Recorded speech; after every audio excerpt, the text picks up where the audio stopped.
Good morning. It's Thursday, July 10th. Here's what we're working on this morning.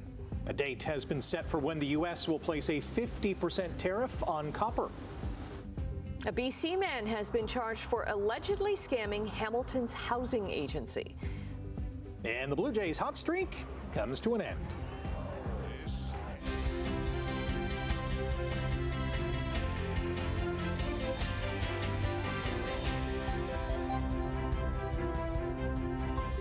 Happy Friday Eve. And a beautiful full moon out overnight. Yes. That was gorgeous. You saw it, Brian, then. I did stop. Okay. I did stop and see. I stopped doing my toad dance in the morning. Like, oh, there's another toad. Okay. Yeah. I stopped so I wouldn't step on one and went, oh, look at that moon. It is gorgeous. Yes. And was it full tonight or is it full?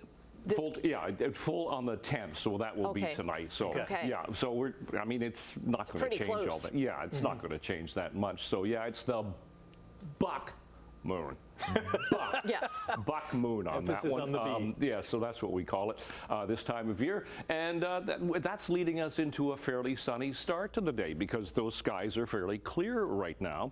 We did have a shower thunderstorm rumble through around midnight last night, so there's some puddles around this morning, but we should see some sun to kick off the day here. But once again today, chance of a shower or a thunderstorm a little later on, and 28 today, feeling like about 36, so warm, a little muggy. We're sitting at 17 right now. We'll talk about it coming up. Traffic this morning, nothing going on. Construction still lingering in some areas, but pretty much it'll come to an end. 403 and Waterdown Road doing fine there. We'll check some MTO traffic cameras. St. Catharines, nothing going on.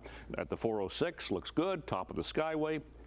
All the way through east of 4th. There you can see a little dampness on the road still, but no problems on the roads right now.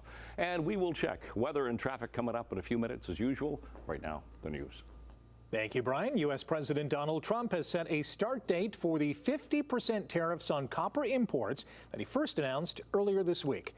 Tessa Bennett joins us live in studio with more information on what this all means for Canada. Good morning, Tessa. Good morning. President Donald Trump took to Truth Social last night, saying this newest wave of tariffs would be coming into effect as of August 1st. His post explained the decision to tax copper imports came after a robust national security assessment. Trump says copper is the second most used material by the Department of Defense, used for building items like missile defense systems and hypersonic weapons. Data from Natural Resources Canada shows the U.S. was Canada's largest copper importer in 2023, making up 52% of the total export value. A statement shared by Unifor earlier this week called the copper tariffs a direct attack on Canadian workers and another move that threatens jobs, industries, and entire communities.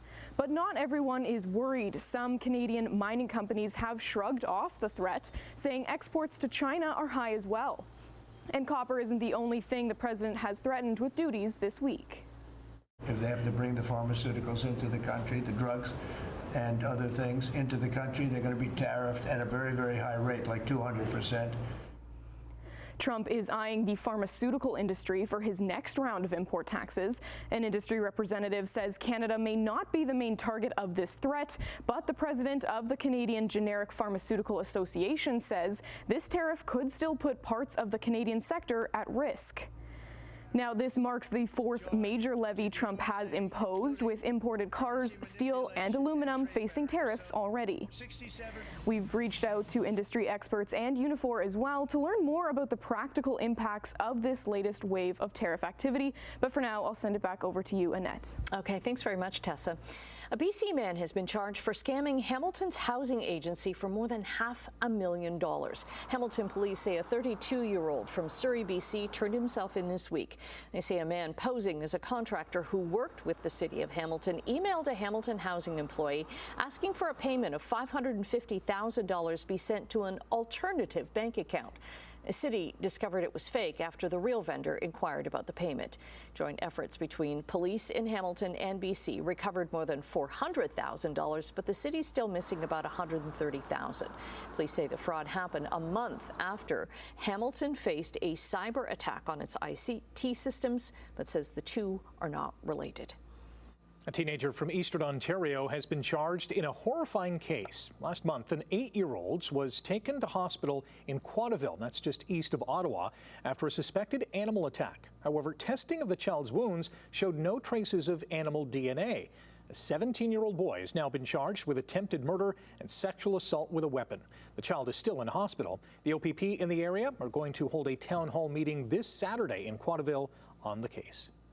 Calgary police say they don't know how a weapon got past security before a stabbing Tuesday night of 3 teens at the Calgary Stampede. Video of a fight between teens has surfaced online, but we haven't been able to independently verify this. 2 18-year-olds and a 15-year-old were stabbed in the attack near the Stampede Midway and brought to hospital. Police are still looking for suspects and a motive. They do not believe this was a random attack. Investigators say Stampede security cameras captured part of the assault and suggest between 8 and 10 people were involved. The CEO of the company that's renovating Hamilton's newly named TD Coliseum has stepped down. Tim Lewicki was the CEO of Oakview Group, the sports and real estate company that he co-founded. He's now moving on to vice chair of OVG's board of directors and will remain a shareholder.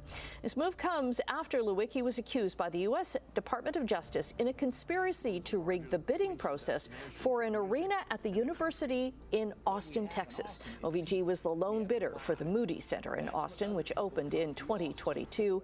In a statement that did not mention Lewicki, OVG says it has, quote, cooperated fully with the Antitrust Division's inquiry and has agreed to pay $15 million U.S. in fines. In a written statement, Tim Lewicki says he doesn't want to distract from the accomplishments of the team, so he and the board decided it was the right time to implement a succession plan already underway. Hamilton's Wentworth Sports Complex has reopened its doors 9 months after a big fire. The facility was on social media announcing that the court sports are back, including pickleball, badminton, basketball, and volleyball. Its restaurant and bar have also returned. One thing is still missing, though: the ice. The rinks have been converted into turf fields, a decision the owner calls heart-wrenching but unavoidable because of so much smoke damage from the fire. The fire on September 30th of last year came from a spark from a contractor's work on the building, and it spread to a Zamboni, igniting the whole arena in flames. We're expected to speak with the owner tonight. You can watch the interview on the evening news at 6 and online at chch.com. Release date's been announced for NBA 2K26. 2K Games says the video game will launch September 5th for $70 on all major gaming platforms. And of course, the cover story is the big one here. Hamilton's MVP NBA Shai Gilgeous-Alexander is the cover athlete for the Standard Edition. Angel Reese and Carmelo Anthony will be featured on special edition covers. A 4th edition will feature all 3 players on the cover. Sportsline, for the 3rd year in a row, Hamilton's Forge FC is heading to the semifinals of the Canadian Championship. Rama, the bully, the flick back. Masuna tries to get a touch into space. Becker calls it off! Just about calls game! Captain Kyle Becker and Tristan Borges scored 3 minutes apart in the second half as the Hammers drew 2-2 with CF Montreal and advanced 3-2 on aggregate. Prince Owusu opened the scoring for Montreal in the 58th minute before Borges and Becker went back-to-back in the 79th and 82nd. Owusu netted his second of the game in the 95th minute. Despite holding a 71% of the possession, Montreal was sent packing. Starting next month, Forge will face the 3-time defending Canadian champion Whitecaps in the semis after Vancouver beat Valor FC 2-1 last night. The other semifinal pits Atletico Ottawa against Vancouver FC. The quote, "all good things must come to an end," is widely attributed to English poet and writer Geoffrey Chaucer, and it applied to the Blue Jays yesterday. The White Sox plated 2 runs in the bottom of the 4th inning, and Adrian Hauser tossed 7 solid frames as Chicago edged the Bluebirds 2-1, bringing Toronto's 10-game winning streak to an end. Eric Lauer fell to 4-2 after giving up both runs in 4 innings of work while striking out 7. Toronto's 10-game heater fell 1 win shy of their franchise record. Toronto has won 11 straight 5 times, most recently in August of 2015. The CFL has suspended BC Lions defensive lineman Kimoko Chure for 1 game and fined 3 others after a post-game fight in Montreal last week. Chure and Alouettes defensive lineman Isaac Adiemi Berglund started a scrap outside the Als locker room before others joined in. It came minutes after the Lions won the game on a walk-off field goal. Special Olympics Ontario Summer Games begin today in Brantford, Brant County, and 6 nations of the Grand River.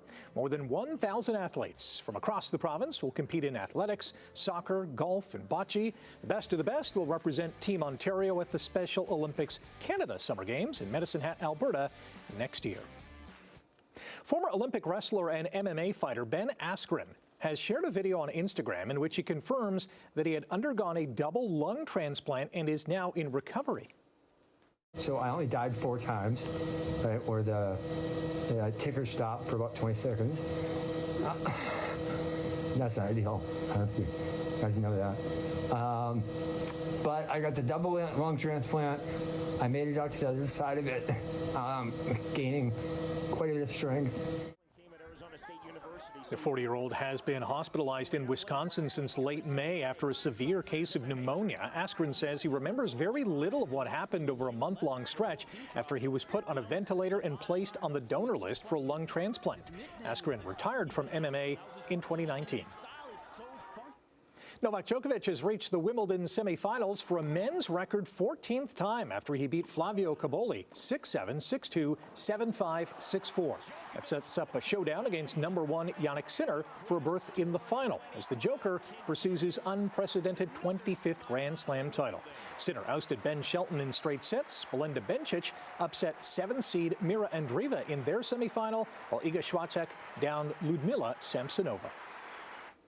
Phoenix Suns have signed Devin Booker to a 2-year max contract extension worth $145 million. The 28-year-old has been one of the NBA's best shooting guards over his 10 seasons. He averaged over 25 points, 7 assists, and 4 rebounds a game last season. 6:12 is the time, 10th morning of July. Let's get you into this Thursday morning. We did have fairly clear skies. Now we got a lot of cloud cover at the moment. We'll talk about the forecast in a sec. Let's dive into traffic and see what's happening, which is not a lot right now. 403 on Waterdown Road, still doing fine. Toronto bound lanes coming towards us out of Hamilton. To our MTO, this is Ministry of Transportation Ontario. Traffic cameras, not a thing going on. Oh, there's a car. QEW and Highway 405. Just wanted to make sure it was a live shot there. Okay, it's a live shot. That's good. Here's the Red Hill Creek camera. Toronto bound lanes heading away from us toward the Skyway. East of Brant Street looks good. Same with east of Royal Windsor going past the Ford plant. And the 427 Gardner QEW combination still really light this morning. All right, let's get to the temperature that we have. And actually, the temperature this morning, the same as we had yesterday morning. Still sitting, well, it's not still sitting, but I mean, this morning again, we're at 17 degrees. The relative humidity is up there at 100%. There was a bit of fog this morning, so take care. It is mostly cloudy at the moment. We did have fairly clear skies overnight. Air quality risk for the day today, once again, is in the low risk category. So should be no problems there. Now, this is our satellite radar picture from the past 6 hours. There you can see we had some showers pushing through around midnight to 1 o'clock, and that's why we've got some puddles around this morning if you didn't hear it throughout the overnight hours. We have that low pressure system leaving, but incoming is an area of high. It's going to try to give us some sun for the day today, but it looks like we'll have a bit more sun for the day tomorrow, but still chance of instability as we get toward the weekend. But the weekend is looking much better. I will tell you about that coming up. Today, 27, 28, 29 degrees, depending on where you are. Bit of sun, but chance of a shower or a thunderstorm. Humidex about 36 today. Tonight, temperatures once again down to 17 for Hamilton, 19 for Niagara, but a little bit cooler away from the lake, 13 and 14 degrees. And then tomorrow, again, chance of some instability. Sunshine for Niagara at 29, 29 for Hamilton, right around the Horseshoe, even 30 for parts of Peel into Toronto. Humidex values in the high 30s for the day tomorrow. Some areas, chance of a shower. Some areas, like Peel and Toronto, getting the sunshine. So out the door this morning, it is mostly cloudy. The winds are light. The temperature right now, 17. Long range, of course, for the weekend coming up. Annette, Rick. Okay, thank you. Thanks, Brian. Coming up after the break, we're going to say good morning to Emily Vukovic. She'll have a preview of what's to come in Chit Chat. And Hamilton water workers have voted in favor of a deal that brings an end to their strike. right, let's say good morning to Emily Vukovic. Emily, what is coming up in Chit Chat this morning? Hi, good morning. The third Knives Out film starring Daniel Craig will have its big international debut. I love those movies. Yeah, they're awesome. I've only seen one of them. I only saw the second one. I'm missing out. Oh, the first one, I think the first one is the best. Yes. Yeah, so maybe I'll put that down on the list this weekend. All right, and we will take a look at John Malkovich's most surprising role of his career. Okay. And later on this morning, the teaser trailer for the upcoming 4th season of Apple's The Morning Show is out. All right. Which is nothing like this morning show. When their alarm clock goes off, I feel it. Like I'm like, yeah, I'm there. Yeah, but totally. we don't get the limo into work. No, and all no. that. You don't? No. I have a helicopter, actually. Thanks, Emily. The Canadian dollar is up 3 basis points this morning to 73.11 cents U.S. Gold is up more than $10 an ounce, and crude is 27 cents lower to $66.70 a barrel. In midday European trading, markets are up in London, Frankfurt, as well as Paris. In Asia, markets were down in Tokyo, but up in Hong Kong and Shanghai. On North American markets, the TSX was up 69 points. On Wall Street, the Dow gained over 200, and the NASDAQ was up almost 200. Hamilton water treatment plant workers have voted 78% in favor of a deal that ends their nearly 8-week-long strike. The contract comes with a 16% pay raise over 4 years, but union leaders say it doesn't address their issue with pay parity between water treatment workers and other city staff. The local says until that issue is solved, the city will continue to have trouble attracting and retaining workers. One of the contentious parts is our trades. They're paid between 36, going to be paid between 36 and 43 in this deal. And if you were to look just at an electrician, for example, doing high voltage electrical work, they're paid in the market about $55. So it is challenging. The city was not available to speak about the agreement. As for the workers, they're expected to be back on the job by tonight. Almost 10,000 college faculty and staff have either been let go or are projected to lose their job after hundreds of program cancellations and suspensions in the last year at Ontario colleges. The union, representing 55,000 college faculty and support staff, held a rally at Centennial College, warning that the college sector is in serious trouble. They call the cuts one of the largest mass layoffs in the province's history, driven by government funding cuts and a sharp drop in enrollment. An arbitrated contract blames the federal cap on international students, which cut tuition revenue and led to widespread program cuts. The union warns the fallout is going to have generational consequences. An attack on post-secondary education, an attack on affordable and accessible and community-based education is an attack on every Ontarian. When you have 1.5 million Ontarians who are experiencing a campus closure in their community, those are good jobs that are walking out of those communities. When you're looking at the fact that this college system educates on 500,000 students a year, give or take, that is something that touches every single Ontarian. And the union says college workers are prepared to fight back. The federal government is launching a review to cut red tape across the public service. The Treasury Board wants cabinet ministers to review regulations in their portfolios and find ways to remove outdated rules and reduce duplication with provinces. The goal is to make it easier to deliver government services. It's part of Mark Carney's goal to cut spending by 7.5% next fiscal year in most federal departments. Okay, we are taking a quick break right now. Brian is going to be back with your traffic and your 7-day forecast. It includes the weekend. We're almost there. 6:24 is the time on this 10th morning of July. Looking at our MTO traffic cameras, nothing happening in St. Catharines. It's very light volume. Here's a look at the QEW and Highway 406. So that's pretty light, as you can see. Top of the Skyway Bridge. Some sunshine here. That looks good. Oh, that was just there.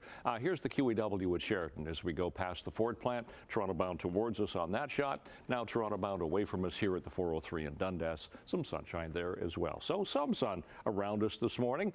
The sky has a little bit more cloud cover than it did throughout the overnight hours. Temperature right now 17 for Hamilton, 19 Toronto and for Mississauga, and 20 into Grimsby right now. So if we talk seasonal temperatures, and actually we're around seasonal, the seasonal low is 15 and 26 for the daytime high. So those are our sun times for the day today and our records for today. Today, again, more instability in the atmosphere. We will have a chance, it's just a slim chance, of a shower or a thunderstorm later on. But 28 feeling like 36 today. 17 again overnight tonight. Tomorrow 29 feeling like 37. And again tomorrow a chance of a shower or thunderstorm. But look at Saturday now. We kicked away the cloud cover. Going to be a beautiful July Saturday. Sunny and 30 degrees. 30 again on Sunday, but chance of a shower moving in that sticks around for Monday and Tuesday, and again some sun for Wednesday. That's your forecast. Annette, Rick. Thanks, Brian. An original Apple I computer built by Steve Jobs and Steve Wozniak in a California garage in 1976 is hitting the auction block at Sotheby's in New York. And it still works. It's one of fewer than 50 that are known to exist. The machine was stored for decades.